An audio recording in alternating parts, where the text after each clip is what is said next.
So, ngayon naman ay i-discuss natin yung graphs of functions.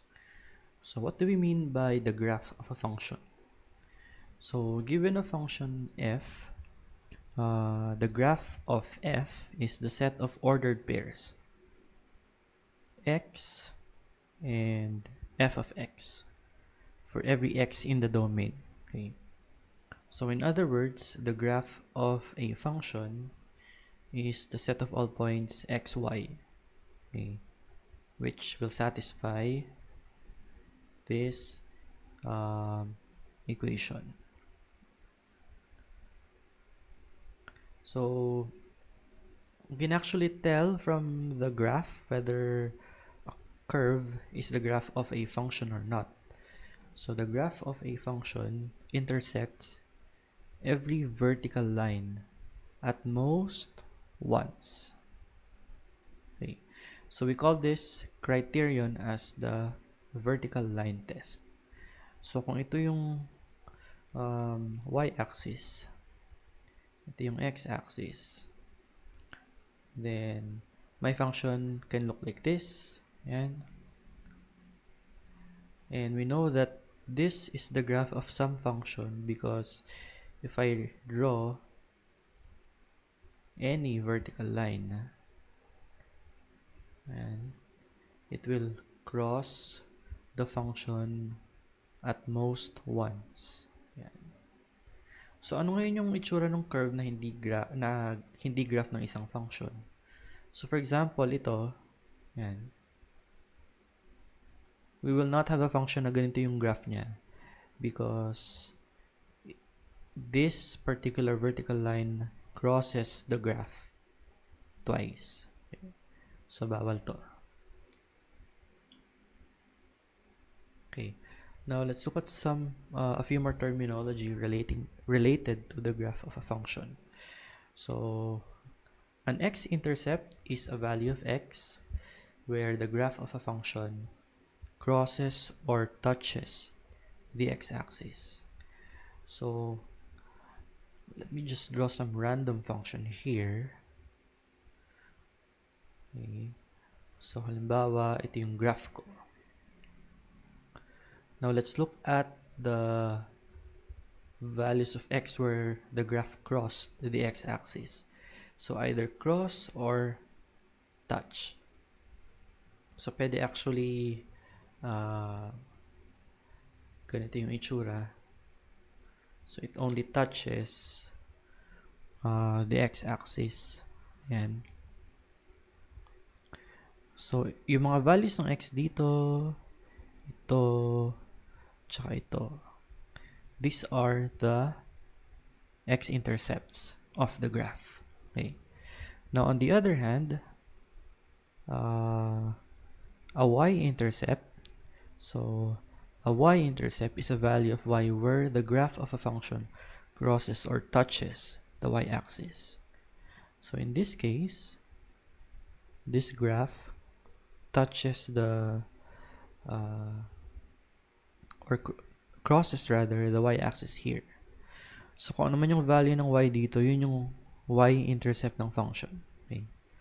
Now, take note that by the vertical line test, okay, we can only have one y-intercept. So, only one, or rather at most one. Kasi pwedeng wala. So, we can only have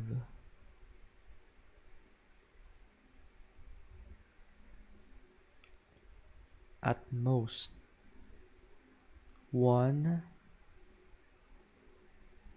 y-intercept. Okay. So, because if we have another y-intercept here, yeah, for example, ito, then this graph fails the vertical line test. Okay. Okay. So, we can have multiple x-intercepts, but only at most one y-intercept. Yeah. Now, in terms of coordinates, if, for example, the value of x here is a, so it means that if a is an x-intercept, then the point A0 is on the graph. So A0 is on the graph. Okay. And on the other hand, if B, for example, B yung value ng y dito. So B is the y-intercept, then the point 0B is on the graph. Okay. And this is the reason why some books actually call the y-intercept as the point A, the x-intercept as points of the form A0, and y-intercepts as points of the form 0B. Okay. But for our class, we will consider x-intercept as values of x and y-intercept as a value of y. Okay.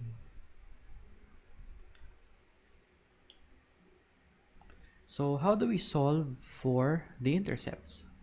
So solving for intercepts.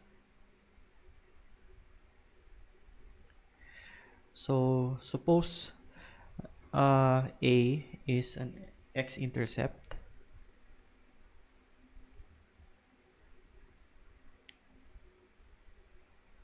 Okay.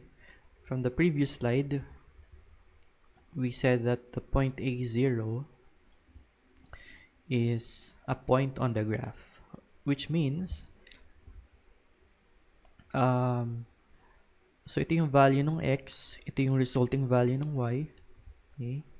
So it means that f of a is equal to 0.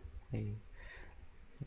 So how do we now solve for the x-intercepts? Knowing this relationship. So what we do is, so set y to be 0, then solve for x. So this is how you solve for the x-intercept. Now suppose B is the y-intercept. Okay. So from the previous slide, it means that the point 0B is on the graph. So that means na if yung value ng x natin ay 0, then yung value ng y ay b. So f of 0 is equal to b. So that means all we need to do to get the y-intercept or the value of b is to evaluate the function at 0. Okay? So evaluate the function at x equals 0. So again, to solve for the x-intercept, set y to be 0, then solve for x. And to find the y-intercept, evaluate the function at x equals 0. So let's look at some examples. Find the x and y intercepts of the following functions. So let's start with f. Okay. Maybe hatiin natin. Dito yung f sa kaliwa. So x-intercept. Okay, x-intercept. So ano nga yun ulit? Set y to be 0 and then solve for x. Okay. So I have y is equal to 2x minus 7. I'm going to set y to be 0. Okay. And then solve for x. So tatranspose ko yung 7 dun sa kaliwa. I have 7 equals 2x. So therefore, 7 over 2 is equal to x. Okay. So we only have one y-intercept, which is 7 over 2. So for the y-intercept naman, y-intercept, all we need to do is evaluate the function at 0. So y is equal to f of 0. Therefore, the y-intercept is 2 times 0 minus 7, which is negative 7. So this is for f. So number 1.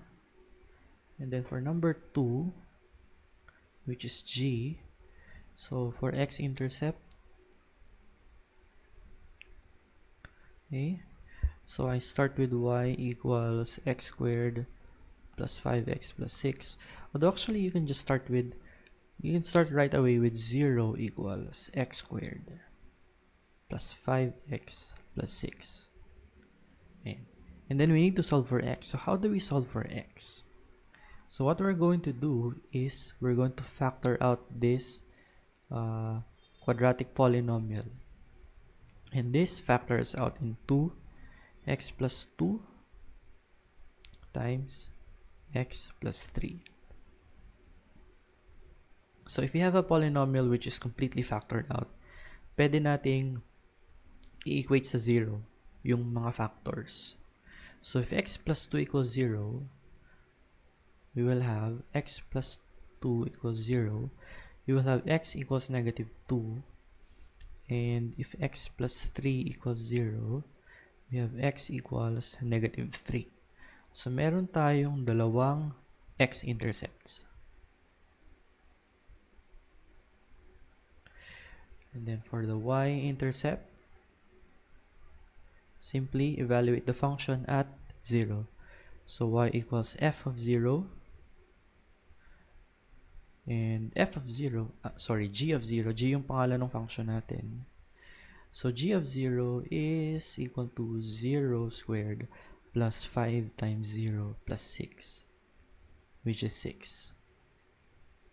There.